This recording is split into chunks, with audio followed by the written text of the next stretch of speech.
ओमज्ञानं तिमिनाङ्गस्य ज्ञानञ्जनशलाकया चक्षुर्मिलितं येन तस्मै श्रीगुरुवे नमो नमोऽयं विष्णुपादाय कृष्णप्रेष्ठाय भूतले श्रीमते भक्तिवेदान्त स्वामिनीति नामिने नमस्ते सरस्वती देवे गौरवाणी पचारिणे निर्विशेष शून्यवादी पाश्चात्यदेशतारिणे वञ्चाकल्पतरुवर्ष कृपा सिन्धुभ्यो एव च पतितानं पावनेभ्यो वैष्णवेभ्यो नमो नमः नमो महावदन्याय कृष्णप्रेमोपदायते कृष्णाय कृष्णचैतन्य नाम्ने गुरुतिसे नमः हे कृष्ण करुणा सिन्धु दीनबन्धु जगत्पते गोपेश गोपिकान्तो राधाकान्तो नमोऽस्तुते तप्तो काञ्चन गौराङ्गी राधे वृन्दावनेश्वरी विश्वभानुसुते देवी प्रणमामि हरिप्रिये जय श्री कृष्ण चैतन्य प्रभु नित्यानंद श्री अद्वैत गदाधर शिवासादि गौरभक्त बिंद हरे कृष्णा कृष्णा कृष्णा हरे हरे हरे राम राम राम हरे हरे हरे कृष्णा कृष्णा कृष्णा हरे हरे हरे राम राम राम हरे हरे হরে কৃষ্ণ। অসংখ্য ধন্যবাদ, অসংখ্য ধন্যবাদ আপনাদেরকে। আপনারা যথাসময়ে যুক্ত হয়েছেন। কৃষ্ণ প্রীতি এবং শুভেচ্ছা সবাইকে। আর আমি বিশেষ করে হিজগেশ সুরেশ্বর মাধবপুর প্রতি অনেক কৃতজ্ঞ। আমি এত সুন্দর একটা সুযোগ পেয়েছি এত ভালো ভালো বৈষ্ণবদের সামনে কিছু বলার জন্য। তো সবাই আমার জন্য একটু প্রার্থনা করবেন যাতে আমি সঠিক মনোভাব নিয়ে আপনাদের সামনে কিছু বলতে পারি। হরে কৃষ্ণ। প্রভু আমি শুরু করব। হরে কৃষ্ণ। হরে কৃষ্ণ। হরে কৃষ্ণ। মাতাজি আপনাকে প্রণাম আপনার শ্রীচরণে। তো আপনার ক্লাস দেওয়ার আগে আমরা প্রতি ক্লাসের আগে যেটা করে থাকি যে নিয়ম আমরা পালন করে থাকি যে আপনাদের মতো শুদ্ধ ভক্তদের আসলে প্রশংসা করা বা কিছু বলা যদিও অনেকটাই মানে বললেও সেটা অনেক কম হয়ে যাবে, তারপরেও আমরা কিছু বলি যে আপনাদের সম্বন্ধে সবাই যাতে জানতে পারে আসলে আপনি কোথায় থাকেন, আপনি আপনি কি ভক্তি জীবনে কখন এলেন না এলেন, এই সবগুলো একটু বলতে চেষ্টা করি আর কি। যাই হোক, আপনি অনেকটা কমই আমাদেরকে জানিয়েছেন, যতটুকু জানিয়েছেন সেটুকুই বলবো। তো মাতাজি, আমরা সবাই চিনি মাতাজিকে। মাতাজি প্রভু হচ্ছেন প্রকাশ কুমার প্রভু, উনি মিসেস আর কি। আমরা সবাই জানি প্রকাশ কুমার প্রভুকে। প্রকাশ কুমার প্রভুর ওয়াইফ এই মাতাজির নাম হচ্ছে প্রিয়া মাতাজি, প্রিয়া দে মাতাজি নাম। তো মাতাজি ভক্তি জীবনের সাথে যুক্ত হয়েছেন 2012 সাল থেকে। তিনি প্রসাদ পান এবং ষোলমালা তিনি জপ করেন 2014 সাল থেকে। বিয়ের আগে তিনি চাকরি করেছিলেন হিন্দু ধর্মীয় কল্যাণ ট্রাস্টে স্কুল শিক্ষিকা হিসেবে তিনি যুক্ত ছিলেন। ইউনিয়ন ভিত্তিক গ্রাম আদালত সহকারী হিসেবে তিনি যুক্ত ছিলেন। এরপর এখন তিনি বর্তমানে এত কিছু কোয়ালিটি থাকতেও মাতাজি এখন গৃহিণী, সুন্দরভাবে সেটাও পালন করছেন। এবং আরো একটা পরিচয় আছে মাতাজির, আমাদের নৈতিক শিক্ষা ক্লাসের তিনি টিচার। আমাদের বাচ্চাদের অনেক সুন্দরভাবে তিনি তাদেরকে গাইড করছেন, মাতাজি ক্লাস নিচ্ছেন। হরে কৃষ্ণ। মাতাজি প্রণাম। যদি কিছু ভুল ত্রুটি করে থাকি ক্ষমা করবেন। হরে কৃষ্ণ। না মাতাজি, আমার কোনো গুণেই নেই, কিন্তু আপনি এত সুন্দর করে বলেছেন। যাই হোক, প্রভু আমি কি শুরু করতে পারি? হরে কৃষ্ণ। আমি একটু স্লাইডটা শেয়ার করছি। হ্যাঁ,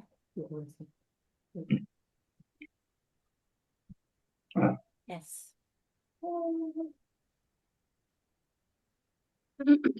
হরে কৃষ্ণ। আমাকে শোনা যাচ্ছে? হরি বল। প্রভু, হুম। আমি দেখছি না হ্যাঁ, কাউকে। শোনা যাচ্ছে মাতাজি, খুব সুন্দর শোনা যাচ্ছে। আমি শুনতে পাচ্ছি। দিয়েছি, আমি কাউকে দেখছি না, এটা একটা এক মিনিট।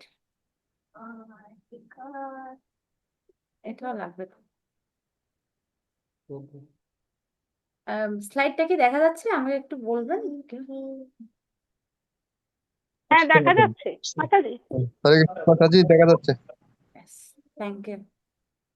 ওকে, না, হরে কৃষ্ণ। আপনারা ইতিমধ্যে জানেন আমরা আজকে উম, কথা বলবো হচ্ছে কালচার অফ রেসপেক্ট, অর্থাৎ সম্মান প্রদর্শনের সংস্কৃতি।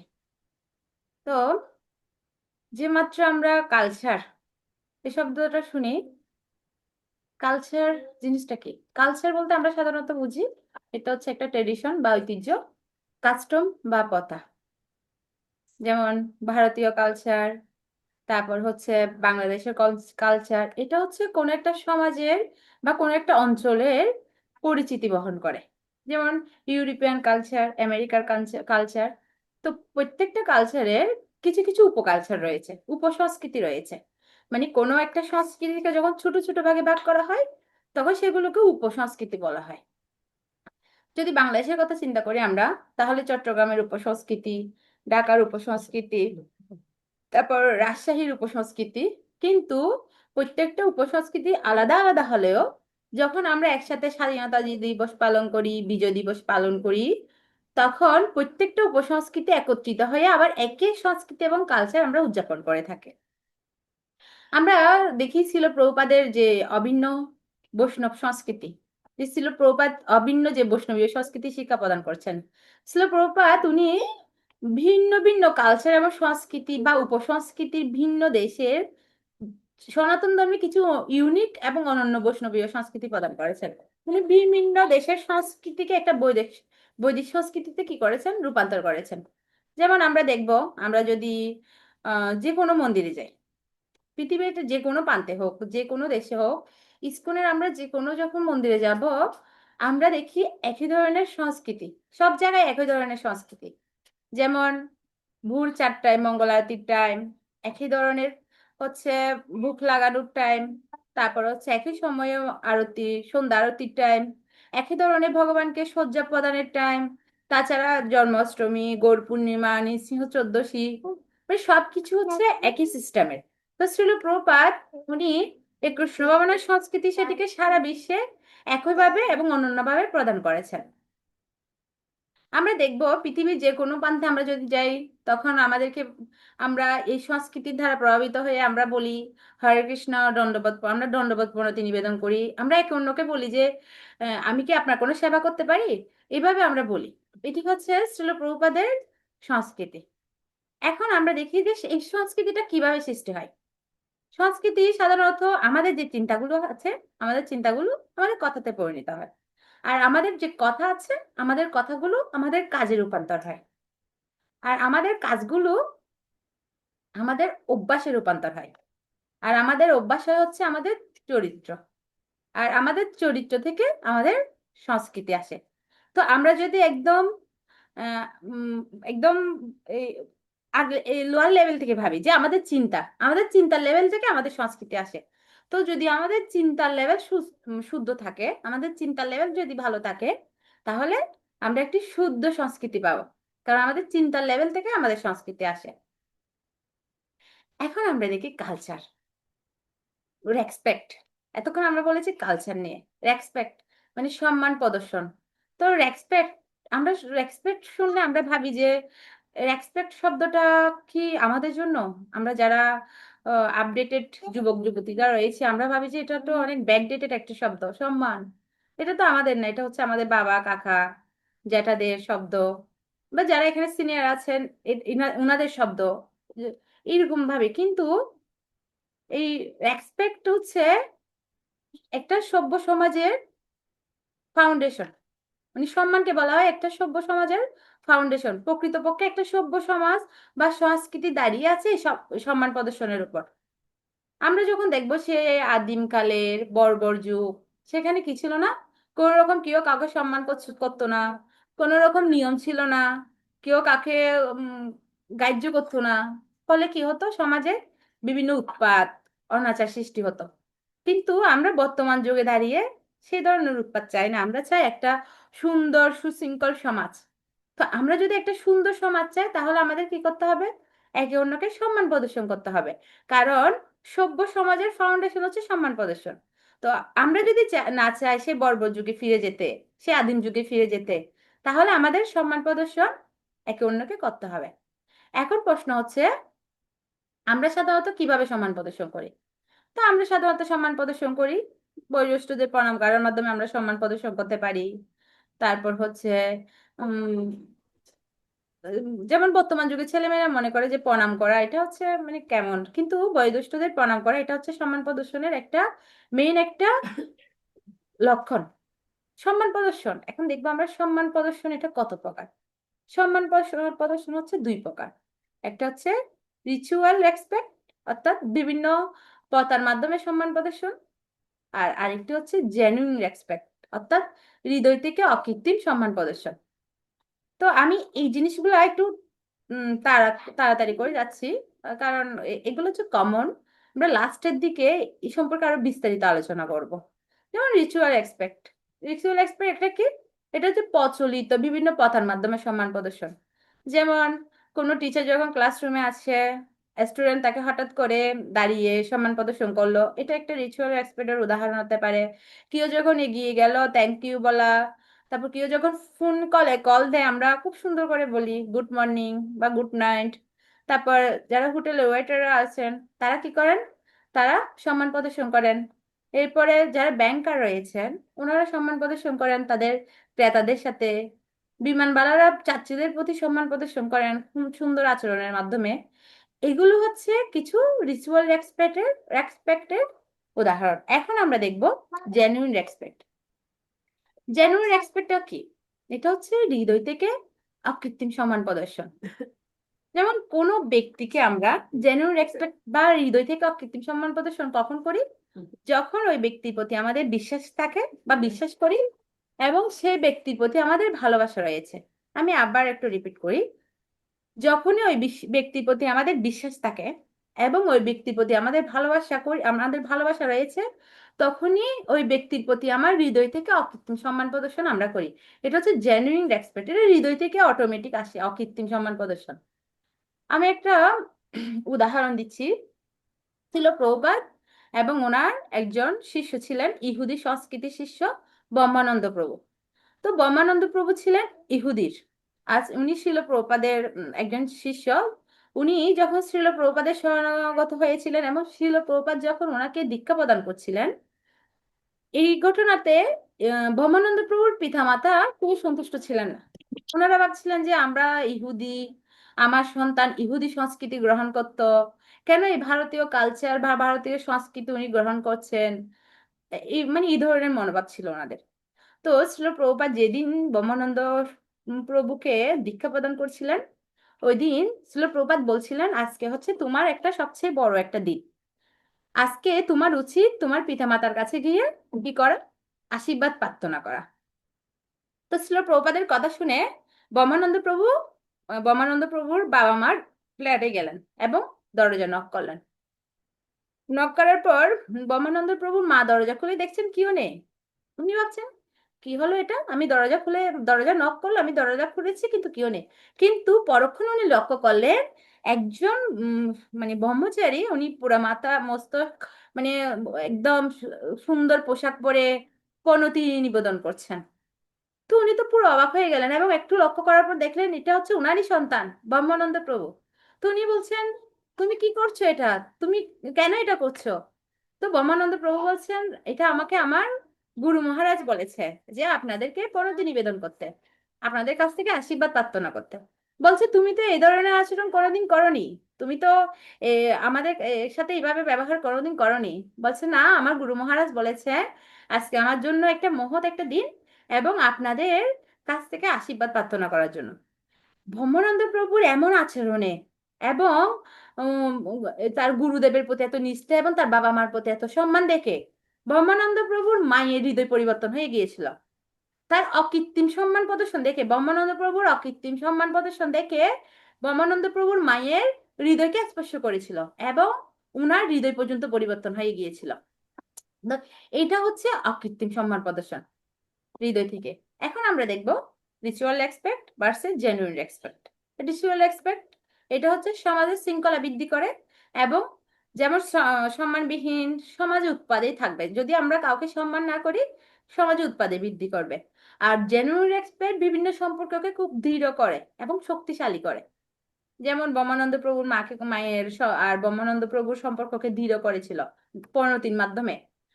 আর জেনুইন রেসপেক্ট এটা হচ্ছে সমাজে প্রত্যেকটা সম্পর্কের মধ্যে রয়েছে, প্রত্যেকটা সম্পর্কের মধ্যে রয়েছে।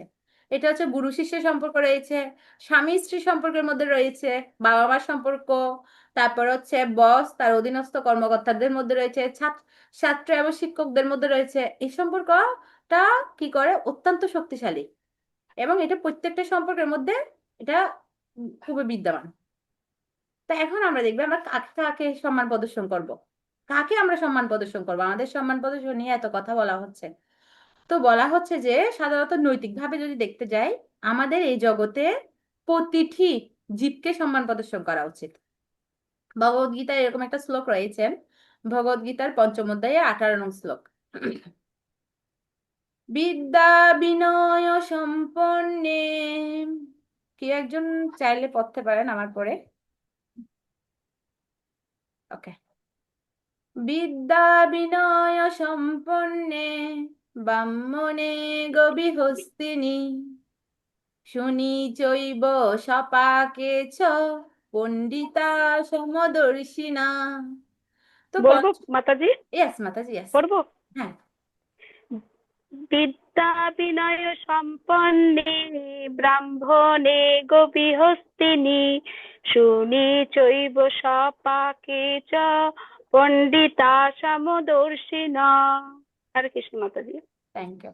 তো অনুবাদে বলছে যে যারা জ্ঞানবান পণ্ডিতেরা ওনারা হচ্ছে বিদ্যা বিনয় সম্পূর্ণ ব্রাহ্মণ, গাবি, হস্তি, কুকুর ও চণ্ডাল সকলের প্রতি সমদর্শীপূর্ণ, সকলের প্রতি তারা একই ধরনের আচরণ করে, সবাইকে একই জ্ঞানে সম্মান প্রদর্শন করে।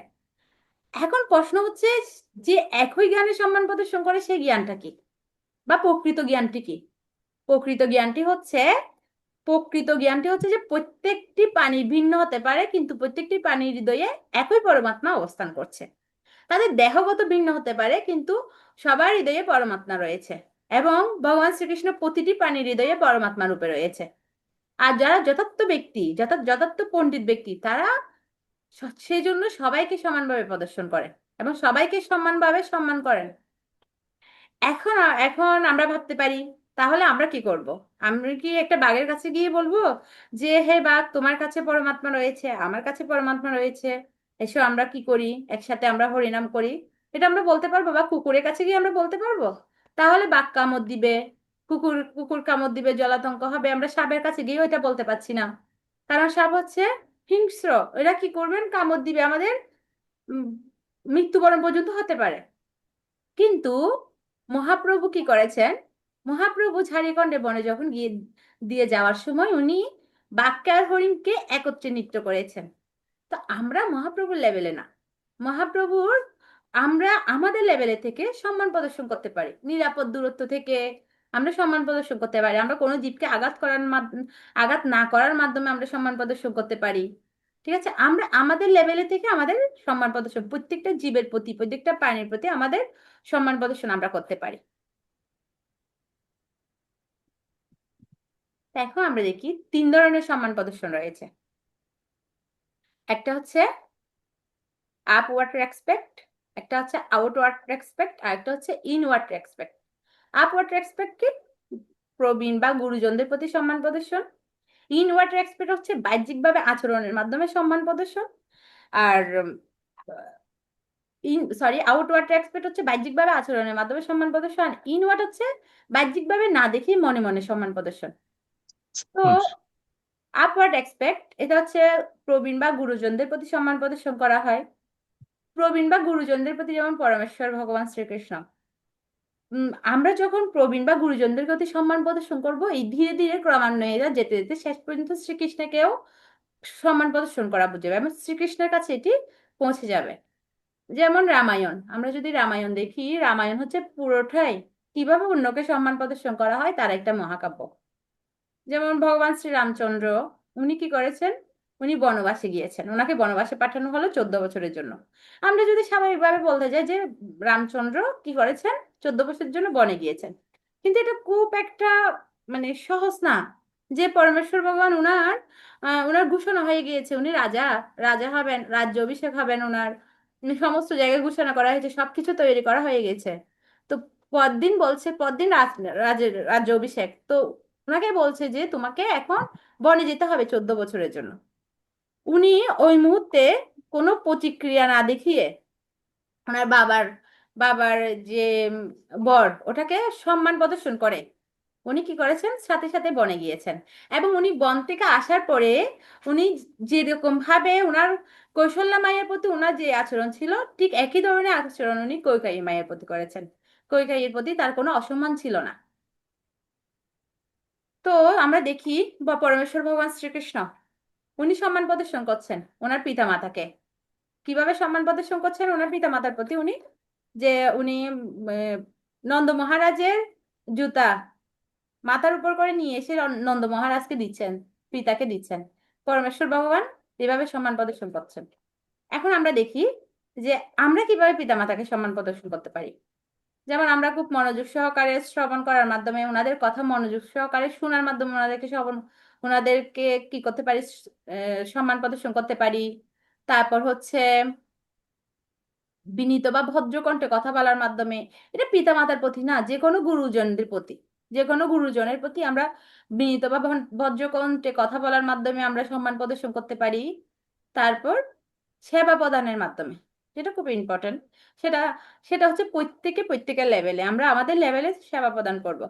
সেবা প্রদানের মাধ্যমে আমরা কি করতে পারি, সম্মান প্রদর্শন করতে পারি। বাহ্যিক ব্যক্তিদের সাথে কিভাবে সম্মান প্রদর্শন, বাহ্যিক ব্যক্তিদের সাথে ভালো আচরণের মাধ্যমে, ওনাদেরকে সিট ছেড়ে দেওয়া, ওনাদেরকে এগিয়ে দেওয়া, শিক্ষকের প্রতি সম্মান প্রদর্শন, এটা খুব গুরুত্বপূর্ণ। যেমন শিক্ষকতা, এটাকে বলা হচ্ছে থ্যাঙ্কলেস বিহীন জব, মানে ধন্যবাদ বিহীন চাকরি।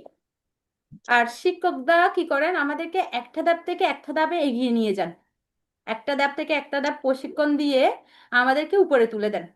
তো সেজন্য শিক্ষকের প্রতি আমাদের সম্মান প্রদর্শন করা উচিত। এখন আমরা দেখব গুরুকে কিভাবে সম্মান প্রদর্শন করতে পারি আমরা।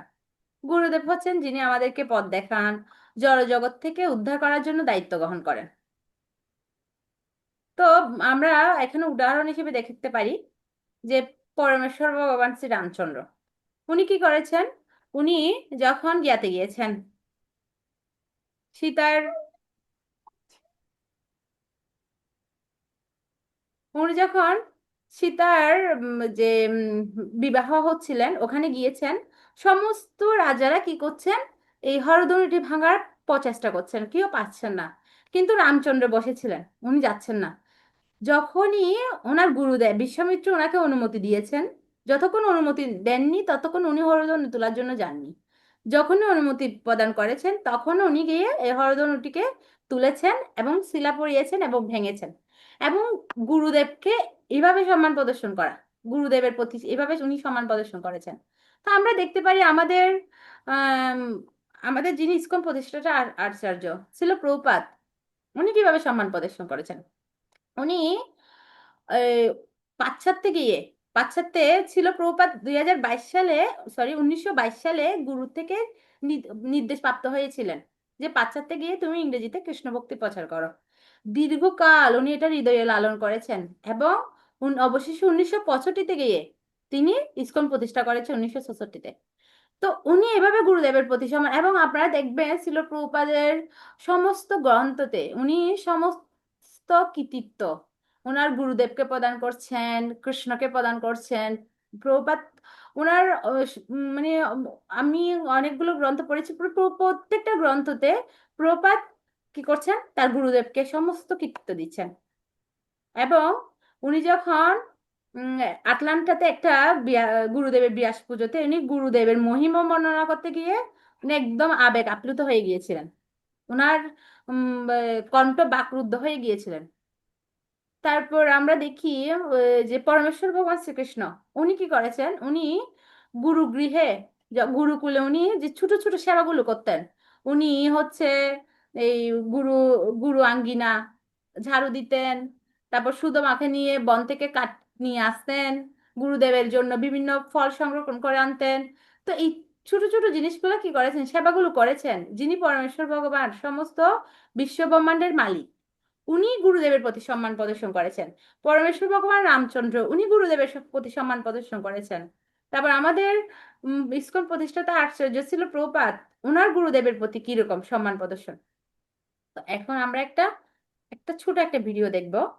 এটা হচ্ছে উম রাধানাথ স্বামী গুরু মহারাজের একটা video.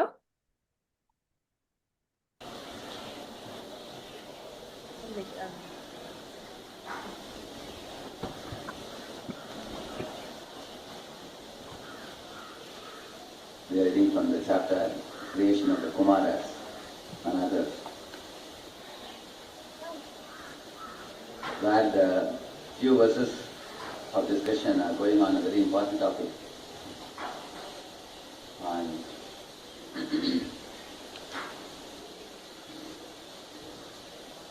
Marichi and other sages. With great respect, we are speaking to Brahma. By observing Brahma,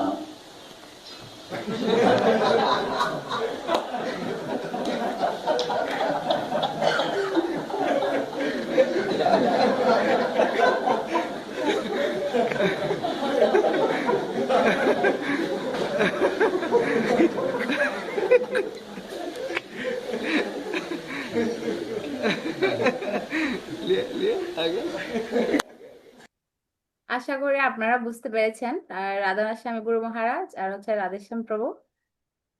আমার কাছে আরো অনেক ভিডিও আছে, কিন্তু সবগুলো ভিডিও দেখাচ্ছি না যেহেতু আমাদের সময় কম। তো আমরা এখন দেখব, এই পয়েন্টটা খুব ইম্পর্টেন্ট, যে আমরা কিভাবে অতিথির প্রতি সম্মান প্রদর্শন করতে পারি। আমরা ধারাবাহিকভাবে পড়ছি না যে গুরুদেবের প্রতি সম্মান প্রদর্শন, শিক্ষকের প্রতি সম্মান প্রদর্শন, পিতামাতার প্রতি সম্মান প্রদর্শন, তারপর হচ্ছে বয়োজ্যেষ্ঠ ব্যক্তিদের প্রতি সম্মান প্রদর্শন। এখন আমরা দেখব অতিথিদের প্রতি সম্মান প্রদর্শন, কিভাবে আমরা অতিথিদের প্রতি সম্মান প্রদর্শন করতে পারি। তো অতিথি, অতিথি মানে হচ্ছে যার কোনো তিথি নেই এবং কোনো ধরনের তথ্য ছাড়া যিনি হঠাৎ করে চলে আসেন, উনি হচ্ছেন অতিথি। তো বর্তমান যুগ যেহেতু ফোনের যুগ, হয়তো ফোন করে আগে থেকে আসতে পারে, কিন্তু অতিথি আসলে আমাদের ভাবা উচিত নয় যে আমি এটা করব ওটা করতে হবে। এটা পেয়ে ভয় না পেয়ে ওনাকে সর্বোচ্চ সম্মান প্রদর্শন করা উচিত। যেমন আমরা দেখি যে আমাদের শাস্ত্রে অনেক উদাহরণ আছে অতিথি সেবার।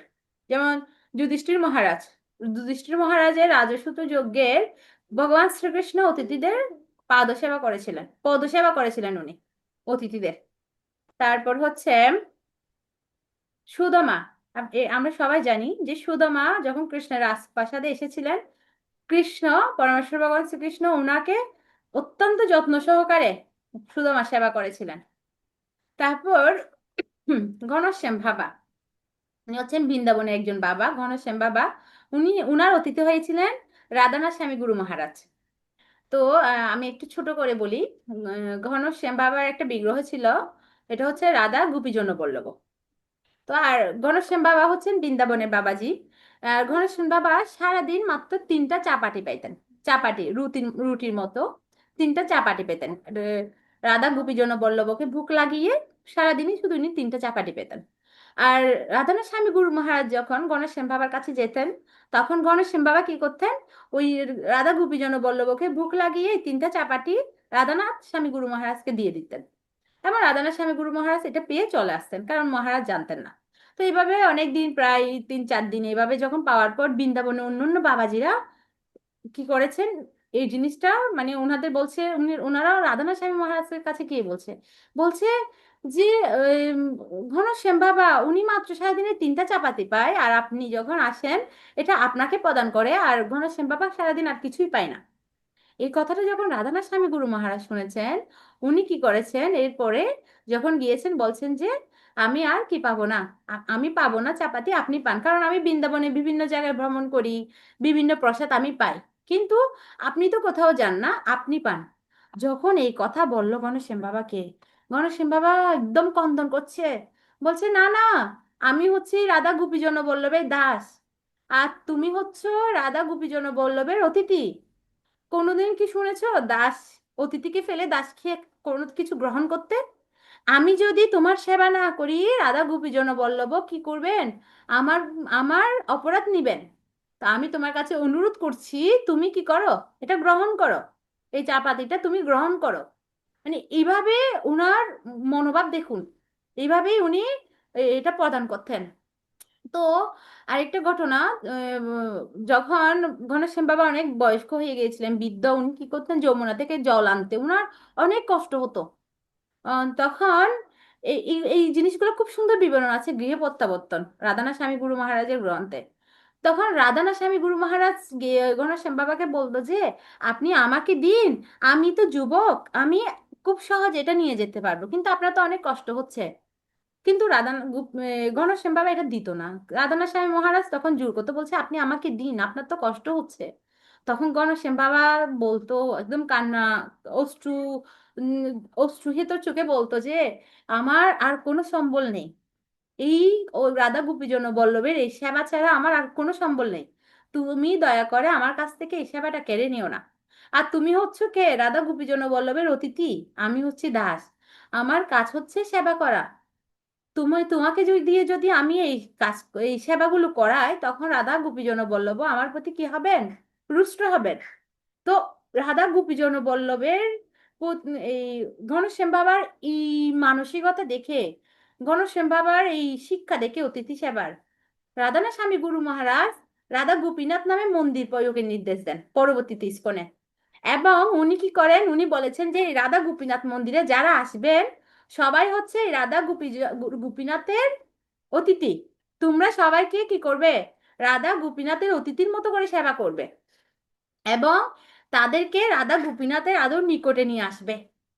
এইভাবে উনি কি করতেন, নির্দেশনা দিয়েছেন ঘনশ্যাম বাবার থেকে উনি অনুপ্রেরণা পেয়ে।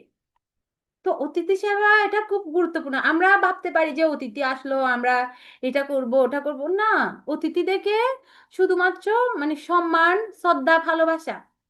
যেমন আমরা বলতে পারি যে আপনি এসেছেন, আমি অনেক কিছু রান্না করেছি, আপনি গ্রহণ করুন, এটা আপনার জন্য আমি ঘি দিয়ে করেছি, অনেক সুস্বাদু করে করেছি, করুন না, খেতে হবে না। আমরা অতিথিদেরকে আমাদের সাধ্য অনুসারে, আমাদের যদি জল দেওয়ার ক্ষমতা থাকে জল দিব, আসন দেওয়ার ক্ষমতা থাকলে শুধু আসন দিব, জল দেওয়ার ক্ষমতা না থাকলে, আর যদি কোনো কিছু ফল দেওয়ার ক্ষমতা থাকে, আমাদের আমাদের ক্ষমতা অনুসারে আমরা অতিথিদেরকে শ্রদ্ধা এবং ভালোবাসা মিশ্রিত সেবা প্রদান করার চেষ্টা করব। তারপর এখন আমরা দেখি যে আমরা ভগবানকে কিভাবে সম্মান প্রদর্শন করতে পারি।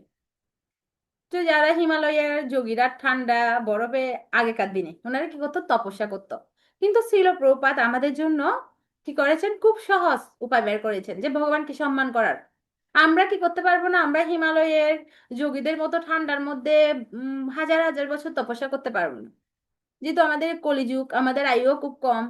তো শ্রীল প্রভুপাদ আমাদের জন্য খুব সহজ ভগবানকে সম্মান করার উপায়, সেটা হচ্ছে হরে কৃষ্ণ মহামন্ত্র।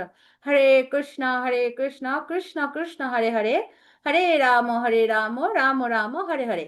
এই হরে কৃষ্ণ মহামন্ত্র শুদ্ধভাবে জপ করার মাধ্যমে আমরা কি করতে পারি, আমরা ভগবানের প্রতি সম্মান প্রদর্শন করতে পারি। ভগবানের প্রতি, কারণ ভগবান এবং ভগবানের জল, ভগবানের নাম অভিন্ন। যেমন জল বললে আমাদের তৃষ্ণা নিবারণ হবে না, কিন্তু আমরা যখন ভগবানের নাম বলবো সেটি ভগবান থেকে অভিন্ন। তারপর আমরা দেখি যে আপওয়ার্ড রেসপেক্ট, প্রবীণ বা গুরুজনদের প্রতি সম্মান প্রদর্শনের মাধ্যমেও আমরা কি করতে পারি, ভগবানের, আমরা ওনার কৃপা আশীর্বাদ লাভ করতে পারি। এখন আমরা দ্বিতীয় পয়েন্টটা নিয়ে আলোচনা করবো, এটা হচ্ছে আউটওয়ার্ড রেসপেক্ট, অর্থাৎ বাহ্যিক আচরণের মাধ্যমে সম্মান প্রদর্শন। যেমন আমরা বন্ধুদের কিভাবে সম্মান প্রদর্শন করতে পারি, ওটা হচ্ছে বা আমাদের সমবয়সী যারা রয়েছেন, আমাদের গুরু ভাই, গুরু ভক্তি, আমাদের সমবয়সী যারা রয়েছেন, তাদেরকে আমরা কিভাবে সম্মান প্রদর্শন করতে পারি, তাদের বিশ্বাস এবং গোপনীয়তা বজায় রাখার মাধ্যমে আমরা সম্মান প্রদর্শন করতে পারি। যেমন কৃষ্ণ সুদামার যে বন্ধুত্ব আমরা দেখেছি। তারপর আরেকটা ভিডিও আছে এখানে, এই ভিডিওটা একটু আমরা দেখি। Chinarabi suni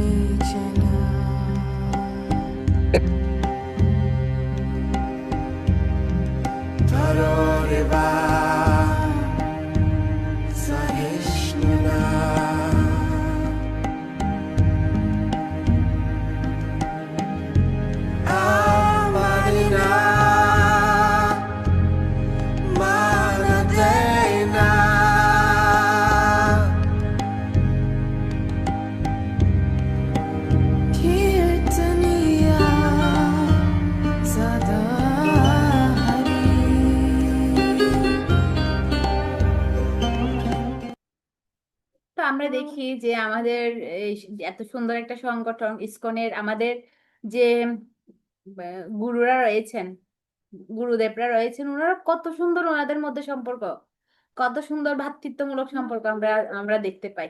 যে ওনারা একে অন্যের সাথে কিভাবে আচরণ করছে, কত স্নিগ্ধ, কত সুন্দর ওনাদের একে অন্যের প্রতি ওনাদের ব্যবহার আচরণ।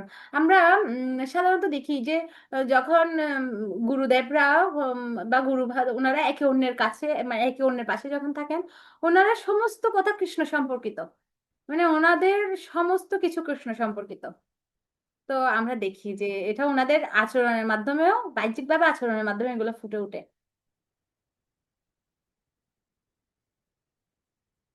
তো আমরা আর একটু কিছু দেখি বাহ্যিক, যে আমরা প্রকৃতির প্রতি কিভাবে সম্মান প্রদর্শন করতে পারি।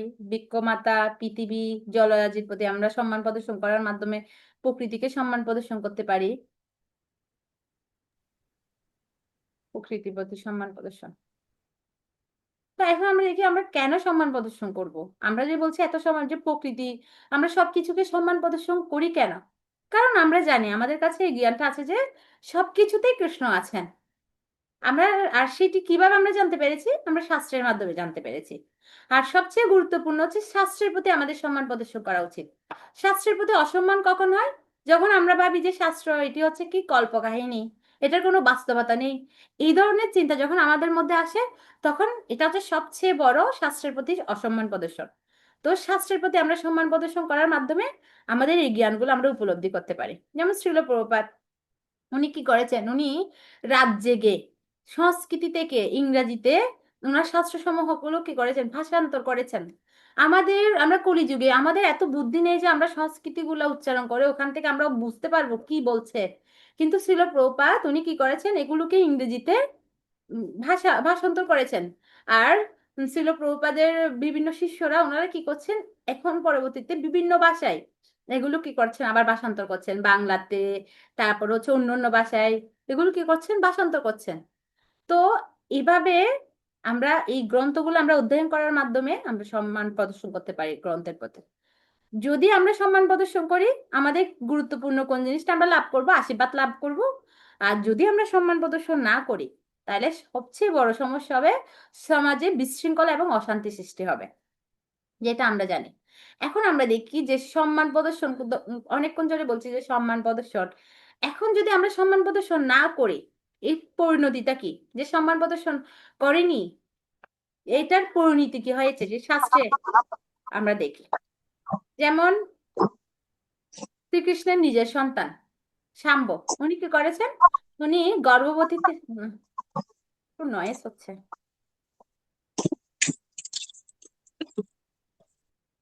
আমি মিউট করে দিয়েছি। উনি কি করেছেন? উনি ওনার বন্ধুদেরকে নিয়ে গর্ভবতী সেজে সাধুদের কাছে গিয়েছেন, এবং সাধুদের কাছে গিয়ে ওনার বন্ধুরা বলছে যে হে মণিবর, আপনারা একটু দেখুন যে এই সুন্দরী রমণী, ওনার গর্ভ থেকে কি হবে। তখন সাধুরা তো বুঝতে পেরেছেন যে এটা হচ্ছে ভগবানের সন্তান শাম্ব। তো ওনারা কি করেছেন? ওনারা বলছেন যে এই ওর গর্ভ থেকে যেটা বের হবে সেটা হচ্ছে যদু বংশের ধ্বংস, সেটা যদু বংশের ধ্বংসের কারণ হবে। তো আমরা দেখি যে সাধুদের প্রতি অসম্মান প্রদর্শন করার কারণে পরবর্তীতে যদু বংশ ধ্বংস হয়েছে।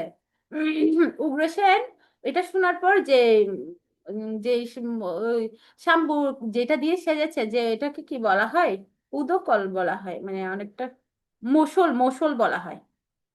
তো ওইটাকে কি করেছে? উনি পাউডার করে দিয়েছেন, পাউডার করে উনি সমুদ্রে এটাকে ফেলে দিয়েছেন। কিন্তু সমুদ্রের কিনারায় এগুলো কিছু তিনোর মতো হয়েছিল, এবং যদু বংশ যখন পিকনিক করতে গিয়েছে ওখানে একে অন্যের সাথে কলহের ওই তিনগুলো নিয়ে একে অন্যের সাথে লড়াই করতে করতে যদু বংশ ধ্বংস হয়েছে।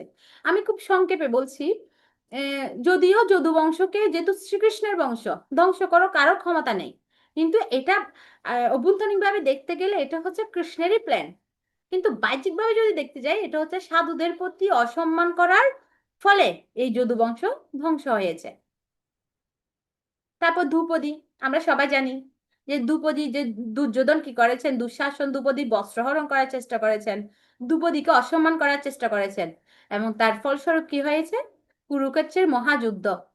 আর কুরুক্ষেত্রের যুদ্ধের ফলে কি হয়েছে? সমস্ত কুরু বংশ ধ্বংস হয়েছে শুধুমাত্র ধ্রুপদীকে অসম্মান করার কারণে। এগুলো আমরা বলছি যে অসম্মান করার পরিণতি। অসম্মান করার কারণে যদু বংশ ধ্বংস হয়েছে, অসম্মান করার কারণে কুরু বংশ ধ্বংস হয়েছে, যেগুলো হচ্ছে অনেক বড় বড় বংশ, ভগবানের বংশ, তারপর কুরু বংশ, অনেক বৃহৎ বংশ, এগুলো হচ্ছে শুধুমাত্র অসম্মান করার কারণে ধ্বংস হয়েছে। আমরা আরো দেখি যে রাবণ মাতা সীতাকে অসম্মান করার কারণে ওনার যে লঙ্কা রাজ্য সম্পূর্ণভাবে বিনষ্ট হয়ে গিয়েছে। লঙ্কা রাজ্য, রাজা রাবণের যে সীতা দেবীকে অসম্মান করার কারণে। তারপর হনুমান কি করেছেন, ওই রাজ্য পুরা আগুনে পুড়ে দিয়েছেন এবং বিধ্বস্ত করে দিয়েছেন, এবং পরবর্তীতে ভগবান শ্রী রামচন্দ্র রাবণকে হত্যা করেছেন শুধুমাত্র মাতা সীতাকে অসম্মান করার কারণে। অসম্মান করার পরিণতি আমরা দেখছি। আমরা আরেকটা ভিডিও দেখি, এটা খুব সুন্দর, আপনারা একটু যদি মন দিয়ে দেখুন তাহলে আপনারা বুঝতে পারবেন যে অসম্মান করার পরিণতি কি।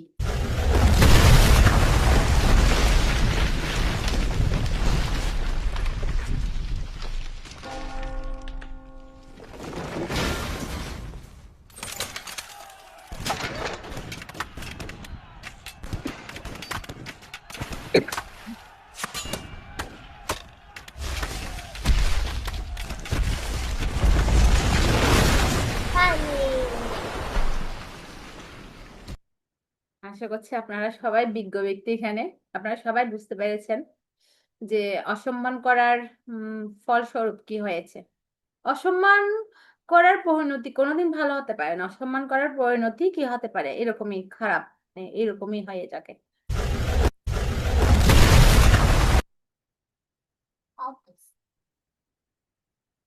এখন আমরা দেখি সম্মান প্রদর্শনের সুফল। এতক্ষণ আমরা আলোচনা করছিলাম যে সম্মান প্রদর্শন না করলে কি পরিণত হয়। এখন আমরা দেখি যে যদি সম্মান প্রদর্শন করে থাকি তার সুফল কি। সম্মান প্রদর্শন করলে আমরা কি পাই, প্রচুর পরিমাণ আশীর্বাদ পাই। মানে বলে যে আমরা প্রার্থনা করি, নিচ থেকে আশীর্বাদ নেমে আসে উপর থেকে। যদি সম্মান প্রদর্শন করি আমরা কারো কাছে, সেটা গুরুজন হোক, গুরুদেব হোক, শিক্ষক হোক, যে কোনো ব্যক্তি, তাহলে ওনারা কি করবেন, আমাদের প্রচুর পরিমাণে আশীর্বাদ প্রদান করবেন। এবং যেমন মার্কণ্ডেয় ঋষি, মার্কণ্ডেয় ঋষি ওনার আয়ু ছিলেন খুবই কম, মাত্র 16 বছর এর অল্প আয়ু ছিলেন ওনার। কিন্তু উনি কি করেছেন, উনি সবাইকে সম্মান প্রদর্শন করতেন, বিভিন্ন দেবদেবী, ঋষি, ওনাদেরকে সম্মান প্রদর্শন করার মাধ্যমে সবাই ওনাকে বলতেন আয়ুষ্মান ভব, আয়ুষ্মান ভব, দীর্ঘজীবী হও, দীর্ঘ জীবন লাভ করো, এভাবে বলে বলে আশীর্বাদ করতেন দেবদেবীরা, বিভিন্ন গুরুজনরা। আর এটার মাধ্যমে আপনারা বিশ্বাস করবেন না, বা মার্কণ্ড ঋষি উনি হয়েছেন বিশ্বের, ব্রহ্মাণ্ডের সবচেয়ে দীর্ঘায়ু একজন ঋষি, যার আয়ু ছিল মাত্র 16 বছর। উনি আশীর্বাদ প্রাপ্ত হওয়ার মাধ্যমে উনি ব্রহ্মাণ্ডের সবচেয়ে দীর্ঘায়ু একজন ঋষি হয়েছিলেন শুধুমাত্র আশীর্বাদের ফলে।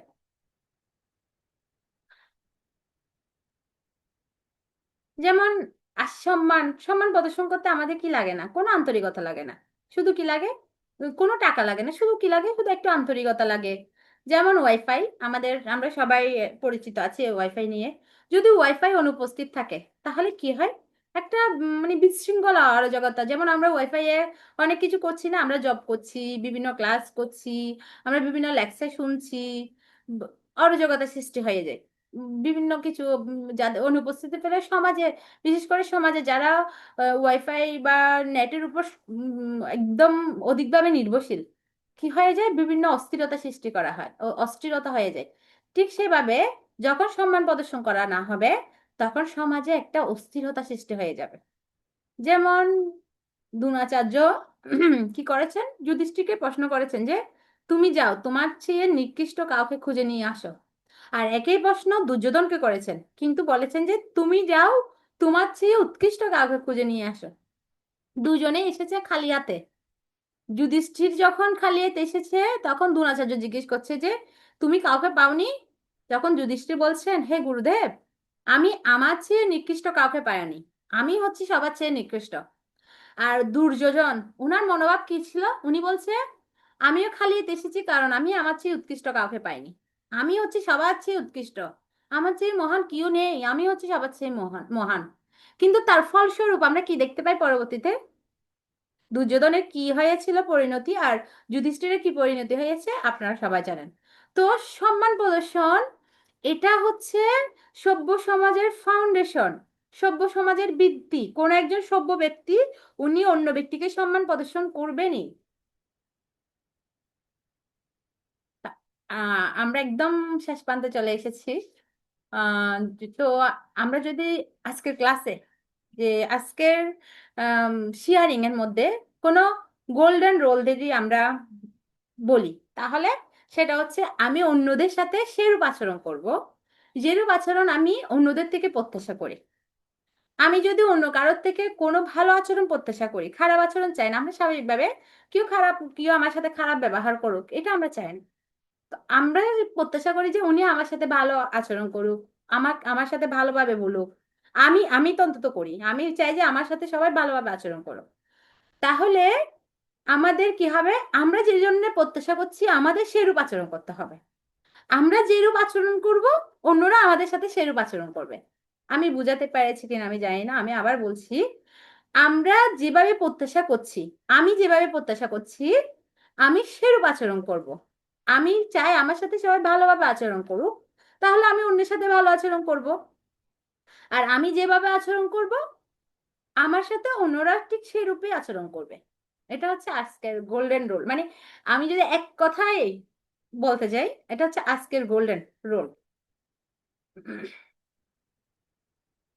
তাহলে সারসংক্ষেপ যদি ভাবি যে আজকের ক্লাস থেকে আমরা কি কি শিখলাম। তো আজকে আমরা দুইটা বিষয় নিয়ে আলোচনা করেছি, একটা হচ্ছে কালচার, একটা হচ্ছে রেসপেক্ট। একটা হচ্ছে সংস্কৃতি, একটা হচ্ছে সম্মান। তো আমরা দেখেছি কাদের সম্মান কি জন্য আমরা করব, কেন করব, সম্মান করলে কি হয়, সম্মান না করলে কি হয়, আমরা কিছু ভিডিও দেখেছি। আর হচ্ছে আমরা বিভিন্ন আহ, পৌরাণিক কাব্যগ্রন্থ থেকে আমরা বিভিন্ন উদাহরণ নিয়েছি। আমরা নিয়েছি পরমেশ্বর ভগবানের উদাহরণ, যিনি কিভাবে সম্মান প্রদর্শন করেছেন তার গুরুদেবের প্রতি, তার পিতামাতার প্রতি, উনার সখাদের প্রতি কিভাবে সম্মান প্রদর্শন করেছেন। পরমেশ্বর ভগবান শ্রী রামচন্দ্র, উনার উদাহরণ নিয়েছি।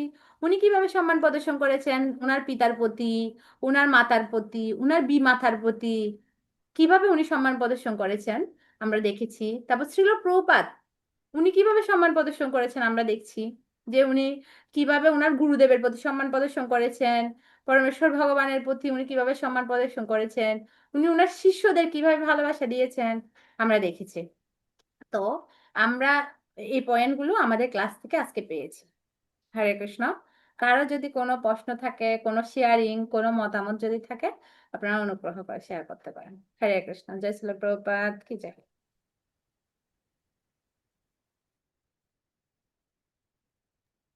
প্রশ্ন থাকলে প্রশ্ন করুন।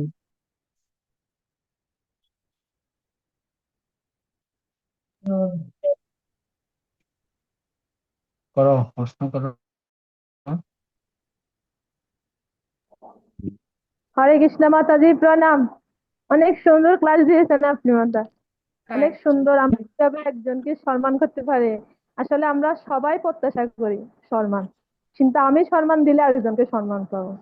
সুন্দর, আমার কাছে এই জিনিসটা খুব ভালো লাগেছে মাতা। প্রণাম, অনেক সুন্দর ক্লাস। আর কেউ কোশ্চেন? হরে কৃষ্ণ মাতাজি, প্রণাম মাতাজি। বলছিলাম যে আমার কোনো প্রশ্ন নাই এখানে। ওই সম্মান না করলে যে স্লাইডটা আমাদের দেখাইছিলেন, এটা যদি আরেকবার একটু দেখাতেন।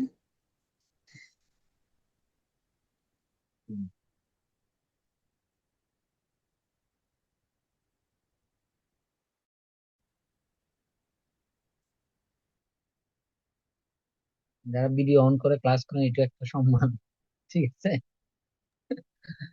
ভিডিও অন করে সাধু গোষ্ঠী আমরা ক্লাস করে এটা একটা সম্মান প্রদর্শন। Yes. এই আমাদের, আমি ঠিক বলছি না ভুল বলছি? ইয়েস প্রভু, আমাদের যেহেতু এটা অনলাইন প্ল্যাটফর্ম, তো আমাদের আই টু আই কন্ট্যাক্টটা খুব গুরুত্বপূর্ণ। তো এটাও হুম। একটা মানে সম্মান প্রদর্শন।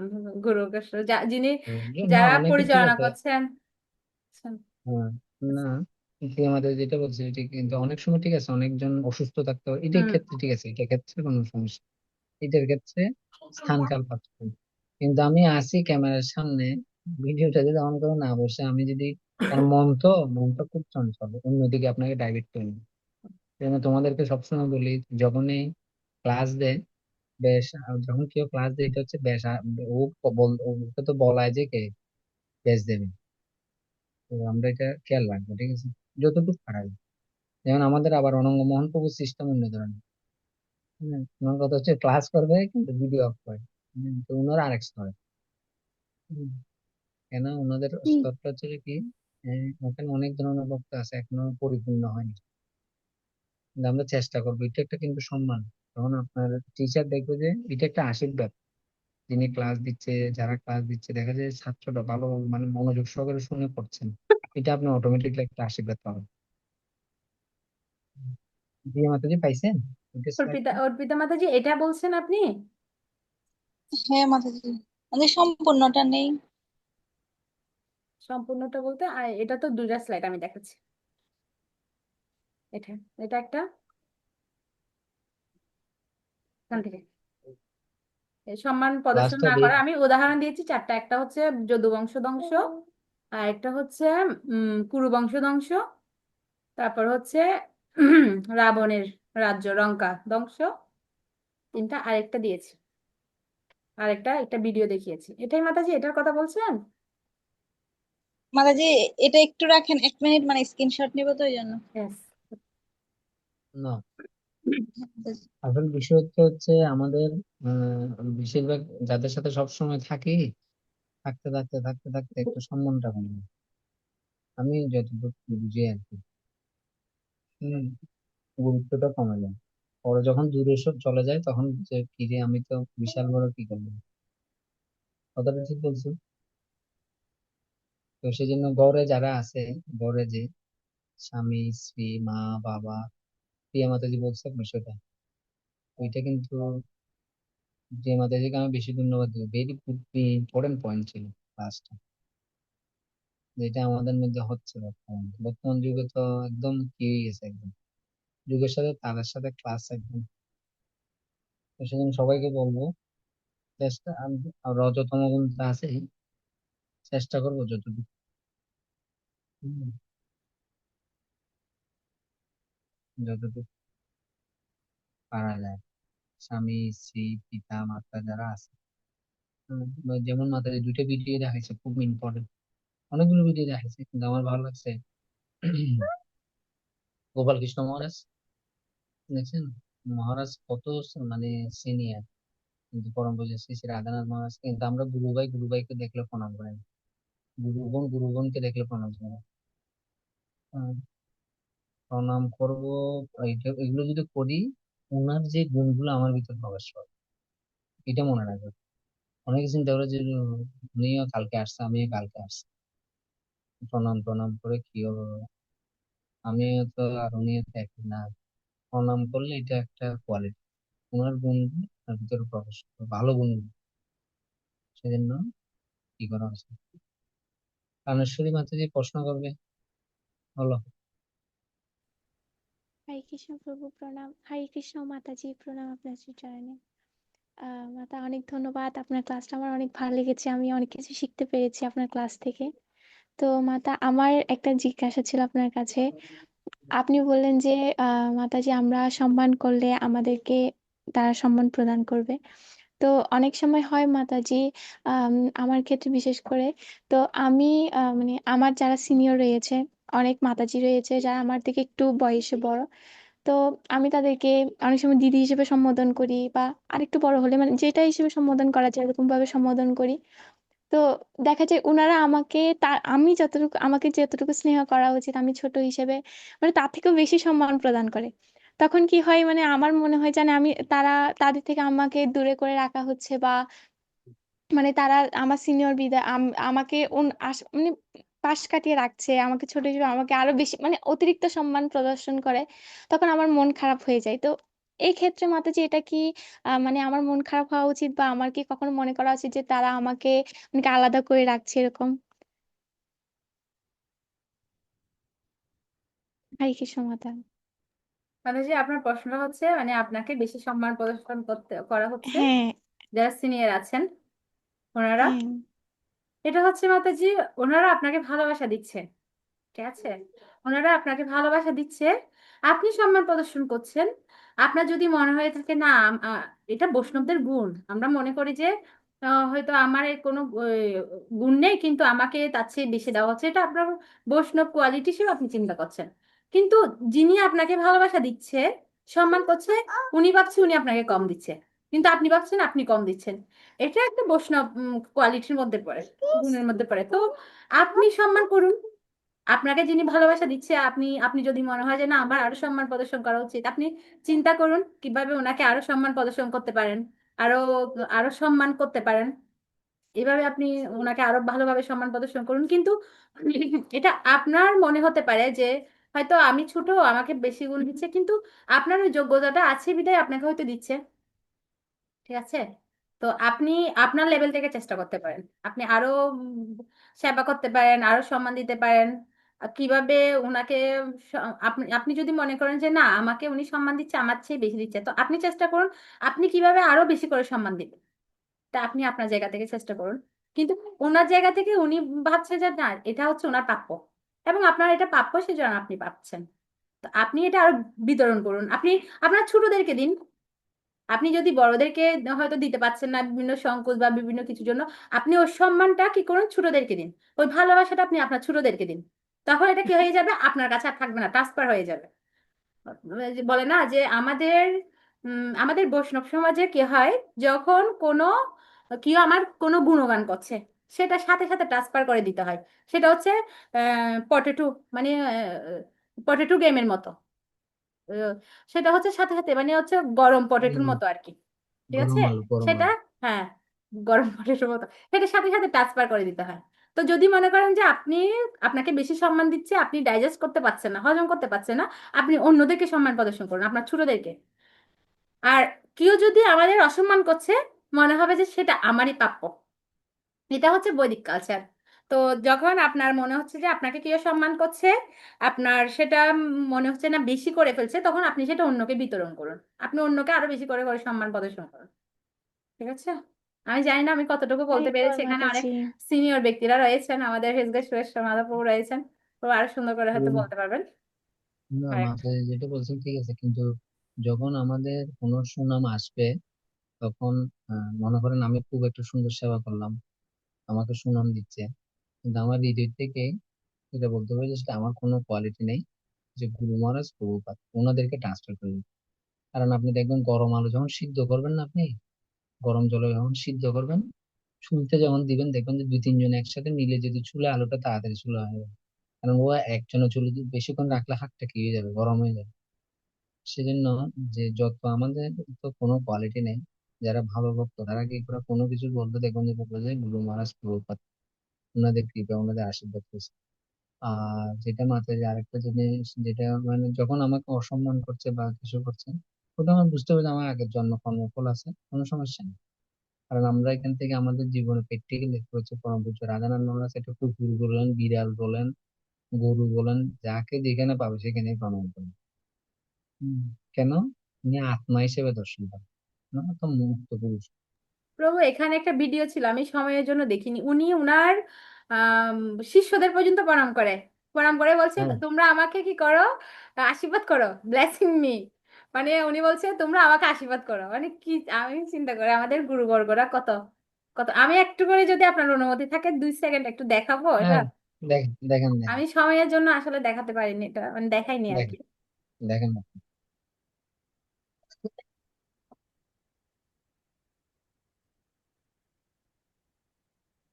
আর একটা প্রশ্ন, নাকি প্রভু কোনো শেয়ার কিছু আপনি করতে পারেন, আমি বের করতে করতে আপনি প্রভু বলতে পারেন। তো ওটাই আমি যে বিষয়টা সবাইকে বলবো, যে প্রথমত আমাদের কি মা বাবাকে সকালে ঘুম থেকে উঠে প্রণাম করা। আমরা সমস্যা হচ্ছে ভক্ত হয়ে যাই তো, আমরা মনে হয় যে আমি হচ্ছে সব ভগবান থেকে বড় ভক্ত, নিজের মা বাবাকে প্রণাম করবে না, নিজের স্বামীকে প্রণাম করবে না। তো আমি বলবো যে এটা হচ্ছে একটা ভালো কোয়ালিটি। নিজের স্বামীকে প্রণাম করে না, নিজের মা বাবাকে প্রণাম করে না। আমি আর এটা তোমরা জানো নাকি জানি না, আমি আমার জ্যাঠা আমার দাদু দিদি এখনো পর্যন্ত প্রণাম করি। কে কি বলে এগুলো চিন্তা করি না। আমি চিন্তা করি যে বড়, ওনারা বয়সে বড়। ওনারা তো তো নিতে চায় না, দেখো জোর করে করি। মাতাজি আসছে। হ্যাঁ ব্রো, দেখাবো। হ্যাঁ, দেখান।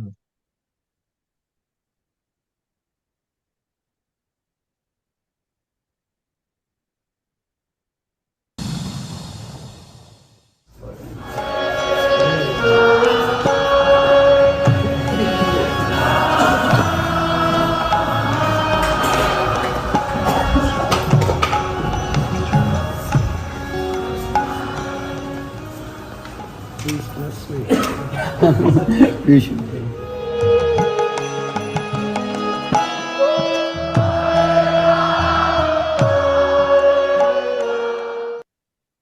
মানে একদম বিনয়ের প্রতিমূর্তি। সুন্দর। বিনোইডে যা এই ধরনের আমরা যদি ওই যে বললাম, এই ধরনের আমরা একসাথে থাকি তো সেজন্য কি হয়ে যায় আমাদের মধ্যে অহংকার, মিথ্যা অহংকারের কারণে আমার ভিতরে অনেক কিছু আমি একটু কাজ করি। কিন্তু যে যত বেশি বিনয়ী হতে পারবেন, সে সারা পৃথিবীটাকে জয় করতে পারবে। তার প্রতিমূর্তি হচ্ছে আমাদের পরম পূজ্য শ্রী যে রাধারমণ মহারাজ। শিষ্যরা দেখার সাথে সাথে উনি আগে প্রণাম করেছেন, নিয়ে হচ্ছে শিষ্যরা প্রণাম। না, আসলে হচ্ছে শিষ্যরা দেখছে তো মানে দেখে অবাক হয়ে গেছে, কারণ মহারাজকে তো জীবনে গিয়ে দেখলে কি হয়ে যায়, দেখার সাথে সাথে মানে কি হয়ে যায়, আলাদা একটা জগৎ, আর একজন মানে ভগবান নেমে আসছে এরকম লাগে। তো মানে এখানে একটা উনি মানে এটা আমাদের থেকে অনেক শিক্ষণীয়, সেজন্য আমি বলবো যে সবাইকে বলবো নিজের যে সেই নিজের যাদের নিজের স্বামী, মা বাবা, যাই হোক, ঠিক আছে ওরা অভুক্ত, কিন্তু অভুক্ত হলে আমার কর্তব্যটা আমি করে যাবো, ঠিক আছে, বড় হিসাবে, ঠিক আছে। আর এটা আপনার ছেলে মেয়েরা শিখবে কিন্তু। তো সেজন্য একসাথে থাকলেও মাঝে মাঝে যারা যেমন আজকে যারা ক্লাস আসছে, আমি এটা 100% শিওর অনেকের হৃদয়ে চলে পরিবর্তন এসে না, যারা আসে না তারা তো আসেনি, তাই না? তো আমি বলবো যে এটা কিন্তু যদি আমরা নিজেরা আচরণ করি তাহলে কিন্তু অন্য আমার বাচ্চাদের উপরে, আমাদের ফ্যামিলিদের উপর প্রভাব পড়বে। হুম। আমাদের রাসবিহারী বউ প্রশ্ন করতে চেয়েছিল। হরে কৃষ্ণ, ও রাসবিহারী দণ্ডবত প্রণাম। হুম, ও মানে প্রশ্ন জিজ্ঞাসা প্রশ্ন বলতে মানে আমরা তো আসলে বাইরে থাকি, মানে হুম, কুটিরের মধ্যে থাকি তো আমরা মানে অনেকগুলা ভক্ত একসাথে থাকি। তো দেখা যাচ্ছে হুম, কি লং টাইম থাকার পর থাকতে থাকতে থাকতে দেখা যাচ্ছে বছর 3 4 5 12 অনেক টাইম। তো এরকম থাকতে থাকতে একটা মানে যেটা সম্মান মাতাজি বললো, ওটার মধ্যে মনে হয় আমার একটু ডিস্টেন্স চলে আসে, মানে হয়ে কি ফ্রেন্ডলি হয়ে যায় বা ফ্রেন্ডলি থেকে আরো বড় কিছু হয়ে যায়। তো সেক্ষেত্রে আমি আমার মানে ওই সম্মানটুকু কিভাবে মানে বজায় রেখে আরো বৃদ্ধি করতে পারি একটু যদি বলেন মাতাজি। আচ্ছা প্রিয় মাতাজি বলেন, তারপর আমি বলবো। প্রভু আমি, আপনি বলে ভালো, কারণ হচ্ছে এগুলো হচ্ছে ভয়েস, তো ভয়েস লেভেল গুলো হচ্ছে অন্যরকম।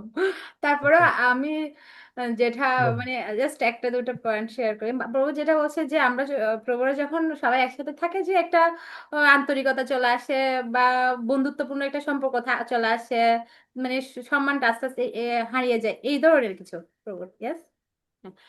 প্রভু, আম, আমরা দেখেছি যে কোনো সম্পর্কের ক্ষেত্রে শ্রদ্ধাটা আসলে ইম্পর্টেন্ট। হ্যাঁ, সেটা শ্রদ্ধার একটা মানে যেমন আমরা বন্ধুদের প্রতি আমাদের শ্রদ্ধাটা একরকম থাকে, গুরুদেবের প্রতি একরকম থাকে, পিতা মাতার প্রতি একরকম থাকে। তো আমরা উদাহরণ দিয়েছিলাম কৃষ্ণ আর সুদামার উদাহরণ। ওনারা ছিল বন্ধু, গুরুকুলের বন্ধু ছিল কৃষ্ণ সুদামা।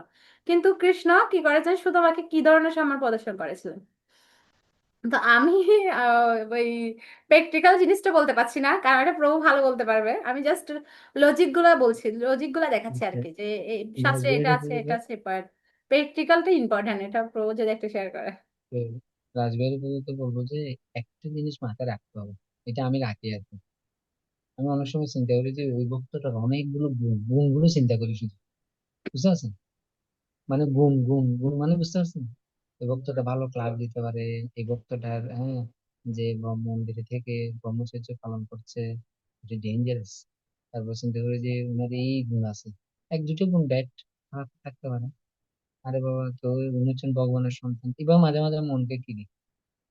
হম। আর আরেকটা চিন্তা করি যে না, ওনাকে উদ্বেগ দেওয়া যাবে না, কারণ ভগবান ভালোবাসে না, ঠিক আছে। তো এটা চিন্তা করি, সময় চিন্তা করি যে না, উনি এই গুণ আছে, আমার থেকে কি করা উচিত, উনি ভগবানের ভক্ত, ওনার এই কোয়ালিটি, কিন্তু আমার থেকে তো এই কোয়ালিটি গুলো নাই। তখন নিজের ভিতরে যে ফলস একটা ইগো আছে না, ইগোটা আস্তে করে কমে যায়। থাকতে থাকতে থাকতে উনি রান্না করতে পারে, উনি কত সুন্দর কি স্টুডেন্ট টিচিং হতে যখন কত সুন্দর, মানে প্রত্যেক বক্তার মধ্যে আপনি পাবেন। এই পৃথিবীর মধ্যে এমন কোনো একটা ব্যক্তি নাই তার ভিতরে একটা গুণ নাই। একটা না, যে গুণটা দেখবেন যে আপনার ভিতর নাই কিন্তু ওনার ভিতর আছে, ঠিক আছে? তো এই জিনিসটা যদি আপনি চিন্তা করেন গভীর ভাবে, আপনি দেখবেন যে সুরক্ষা থাকবে। এটা আমি প্র্যাকটিক্যাল বললাম আর কি। আমি যেটা করি এটা যদি করেন দেখবেন যে আপনার ওই করোনা অবনত হবে, ঠিক আছে? দেখলে মনে হবে যে ইনার যে যে কোয়ালিটি আছে, এমনি দেখা যায় যে দুজন সমান, দুজন মানুষ, দুজন চোখ একই, চেহারা একই। আমার টাকা বেশি থাকতে পারে কিন্তু এই জিনিসগুলো তো আমার নাই, ঠিক আছে? মানে অনেক সময় নিজেকে নিজে কি এই জিনিসগুলো একটু কি করতে হবে, খেয়াল আছে এই জিনিসগুলো খেয়াল করলে, হুম, তাহলে দেখবেন যে আপনি সুরক্ষা থাকবেন, ঠিক আছে? আর প্রত্যেকদিন থেকে আছে একই সুর, চেনা দুটি শুনে চেনা তবু দুটি সই সই মুখে বলি, বানাবে। কিন্তু 24 ঘন্টার মধ্যে 24 ঘন্টা করতেছে না একমাত্র ভগবান জানে আর মন জানে, ভগবান আর গুরুদেব জানে, ঠিক আছে? সেজন্য বলবো যে উম, একদম খুব সতর্ক থাকতে বলছে সেজন্য। আর অনেক প্রভু গুলো করতে নিতাই সেবেনি মাতাজিও বলেন এই কথাটা, বলে যে এটা তো আমাদের এখানে পরীক্ষা, আমরা কার সাথে কিভাবে আচরণ করছি। যেমন আপনি যদি গোলক বৃন্দাবনে যান, গোলক বৃন্দাবনে তখন তো আপনার এখান থেকে প্র্যাকটিস করছি আমরা যে আমরা কোন ভক্তের সাথে কিভাবে আচরণ করছি, কিভাবে আচরণ করছি। আমরা যদি এখানে সাকসেসফুল হই তখনই আমাদের গোলক বৃন্দাবনের যে গেটটা খুলবে।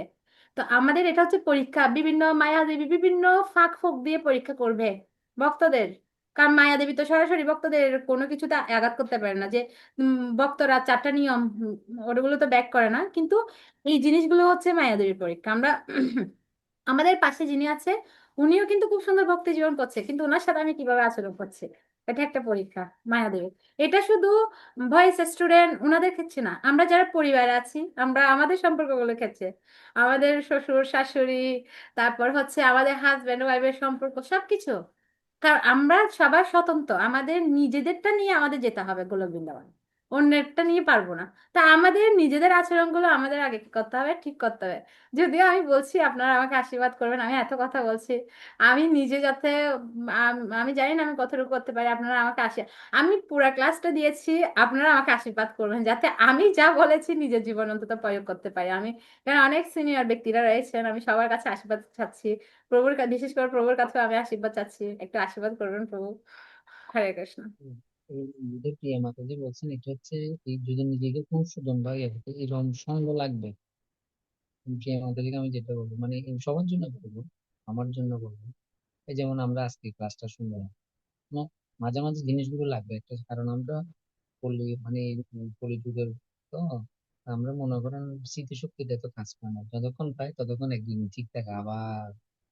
তো সেই জন্য সঙ্গ থাকলে, সঙ্গে যখন আমরা এভাবে থাকি তখন আমাদের ভিতরে না 2-3 দিনেও আমাদের পরম পূজ্য শ্রীজন ভক্তি পুরুষোত্তম মহারাজ বলছে কেউ একদিন চেষ্টা করছে, এটা কৃষ্ণর চেষ্টাটা দেখে সন্তুষ্ট, ঠিক আছে?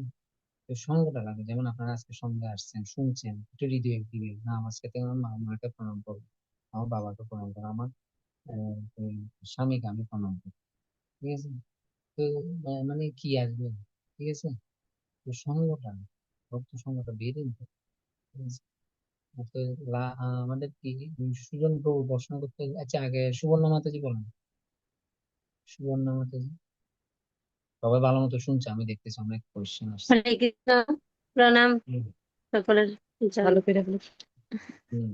প্রভু, আহ, প্রশ্নটা প্রশ্ন না, একটা জানার দরকার কি, যেরকম ধরেন আমাদের বাড়িতে একটা প্রোগ্রাম হয়েছে, তো প্রোগ্রামের মধ্যে আহ, বড় বড় অনেক দক্ষিণরা আসছে, তো সেক্ষেত্রে তারাও বসলো, শ্বশুরও বসলো, বাবা বসলো, তো তাদের মধ্যে মানে আমরা মালা পরাবো, অনেক কাদেরকে আগে পরাবো, পরাবো মালাটা, বাবাকে নাকি প্রভু? মানে অনেক শুদ্ধ বৈষ্ণব আছে ওনাদেরকে ব্রহ্মচারী। বুঝতে পারছেন? আমি বলবো যে যে যখন বৈষ্ণব মন্দির থেকে কোনো সাধুরা যাচ্ছে, অতিথিদেরা যাচ্ছে, অতিথি মানে হচ্ছে স্বয়ং নারায়ণ না, তো তখন অতিথিদেরকে আগে কি করতে হবে আপনাকে। আর যখন আপনার ঘরে কোনো অতিথি নেই কিন্তু আপনার শ্বশুর মশাই বা একটা অনুষ্ঠান বা মানে অতিথি নেই এমনি আপনার তখন ওনাকে আগে দিবেন, ঠিক আছে না?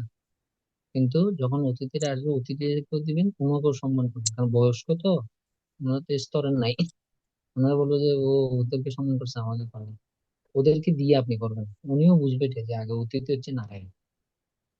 বুঝতে পারলাম না, বুঝতে পারছেন? তাহলে দেখবেন তার কোনো অপরাধ নেই। সুজন প্রভু, সুজন প্রভু। ধন্যবাদ, প্রণাম প্রভু। হম মাতাজিকে অনেক ধন্যবাদ এত সুন্দর করে ক্লাস দেওয়ার জন্য। তো আমি ক্যামেরাটা অন করতে পারতেছি না, ডিউটিতে আছি, ক্ষমা ক্ষমা ঠিক আছে, করবেন মাতাজি প্রভু। আপনি যে অতটুকু থেকে করতেছেন এই জন্য আমরা অনেক আনন্দ, অনেক খুশি পাবো। আহ, সম্পূর্ণ ক্লাসটাই আমি শুনেছি, আসলে খুব ভালো লাগছে যে আমাদের আসলে এই সকল ক্লাস মাঝে মধ্যে দেওয়া উচিত। আমরা নিজেরাও আসলে ভুলবশত অন্য রাস্তায় চলি, যখন এই ক্লাসগুলো শুনি নিজেদের মধ্যে আসলে যে সারা জাগে যে আমরা আসলে কি করতে হবে কি করতে হবে না। তো শেষ গুরু মহারাজ যখন বাংলাদেশে আসছিল, তখন প্রবর্তক ইসকন মন্দিরে অনেক বিজ্ঞপ্তি দেওয়া হয়েছিল যে তিনি এত তারিখে আসবেন। তো আমি ডিউটির ফাঁকে ওই মন্দিরে যাই। যখন গুরু মহারাজ আসছে, আমি দেখলাম অনেক লোক অনেকক্ষণ ধরে অপেক্ষা আছে যে গুরু মহারাজকে দেখার জন্য। অনেক লাইন ধরে দাঁড়িয়ে আছে, প্রায় ঘন্টার পর 2 ঘন্টা 2.5 ঘন্টা এরকম হয়ে যাবে, কিন্তু মানুষ সরতেছে না গুরু মহারাজকে এক নজর দেখার জন্য।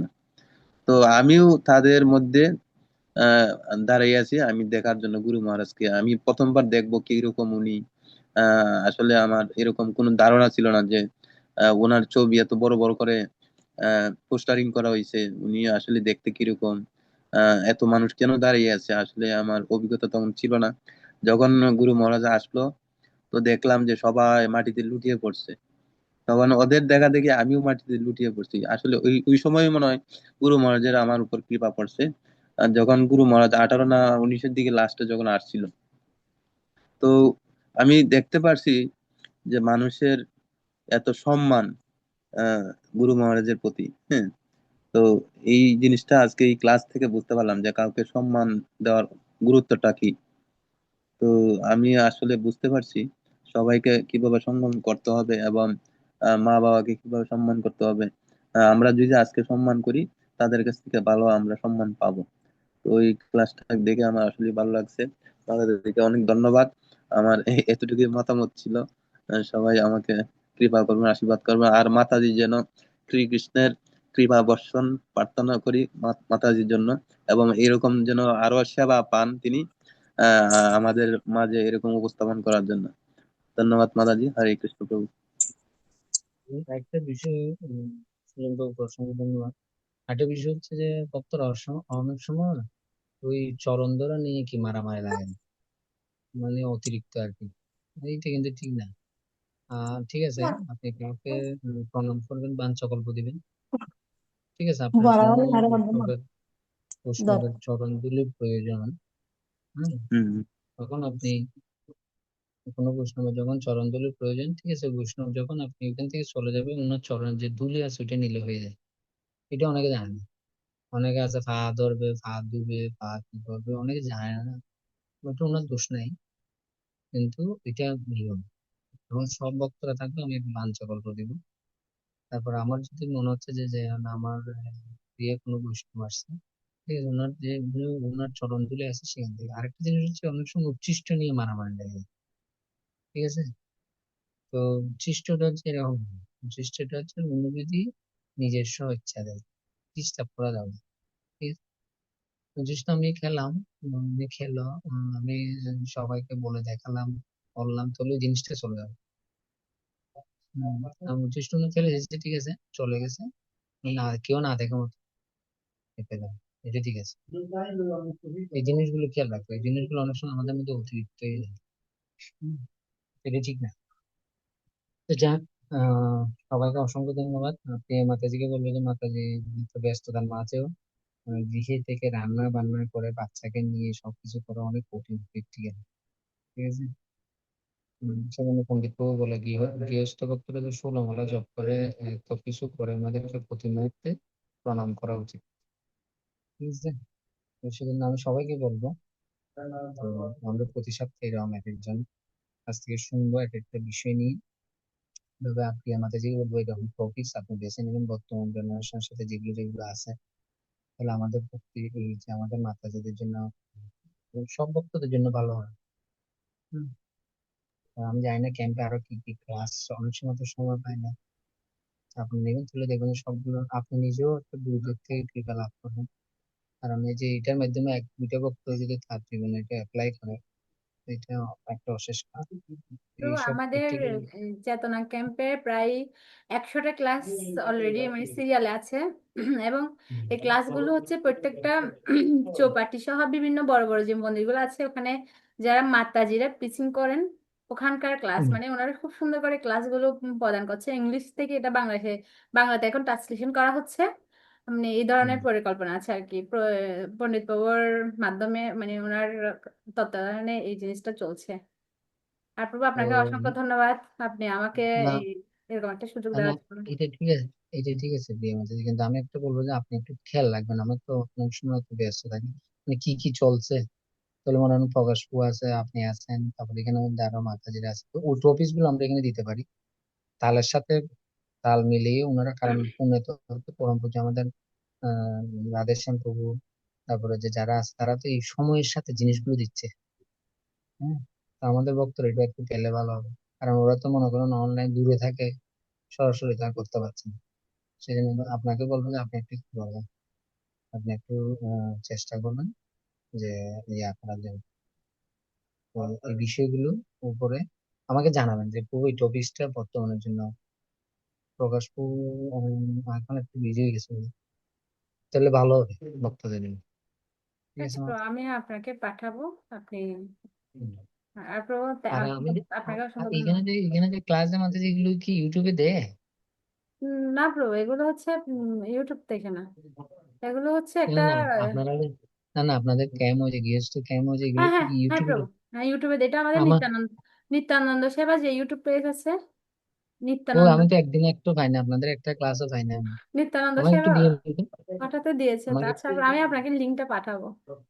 ওখানে আমাকে আরেকটা একটু ক্লাস আমাদের যে আদিকিপা মাতাজি যে ক্লাসটা দিয়েছে ওটা অনেক সুন্দর, মানে মায়ার উপর, মায়া থেকে অন্ধকারে, ক্লাসটা অনেক সুন্দর দিয়েছেন আপনি। মাতাজিকে আপনি একদিন ইনভাইট করবেন আমাদের এখানে, ঠিক আছে? বাবাকে আমি বলবো প্রভু, মাতাজি অনেক সুন্দর, উনি ডক্টর তো, ওনার জানেন। লজিক গুলো অনেক সুন্দর, উনি অনেক সুন্দর করে আর ক্লাস। আর প্রচুর বিনয়, আমি অনেক দেখছি দিন মাতাজি মানে উনি প্রচুর অনেক বিনয়। মানে শিখদ। আমরা তো আসলে মাতাজিকে একদিন ওনাদেরকে আপনি দেখে আমি ইনভাইট মাতাজি। করেন, ঠিক আছে? ওকে, আর কি মাতাজির সাথে কি ক্লাস কথা দেওয়া বলবো। যায়, কি ক্লাস দেওয়া যায় এটা দেন। আর আপনি একটু খেয়াল রাখবেন, কারণ আমি এখানে অনেক ভক্ত তো, তো আমি চাচ্ছি যে আর এরা খুব মনে হয় এখানে অনেকজন আছে ডিউটি করতেছে, ডিউটি করা অবস্থায় হেডফোন দিয়ে লুকিয়ে শুনে শুনে করছে। তো এটা যারা এটা সম্মান প্রদর্শন। তো তাদেরকে দেওয়া উচিত, ঠিক আছে? আমি আপনাকে এটা একটু দেখবো, আপনার মাধ্যমে ওরা একটু কি পাবে বর্তমান সময়ের সাথে। ঠিক আছে, সকলকে বাঞ্ছা আসলে বৈষ্ণবায় নমঃ। কি জয়, আমাকে রেকর্ডটা পাঠাই দিন।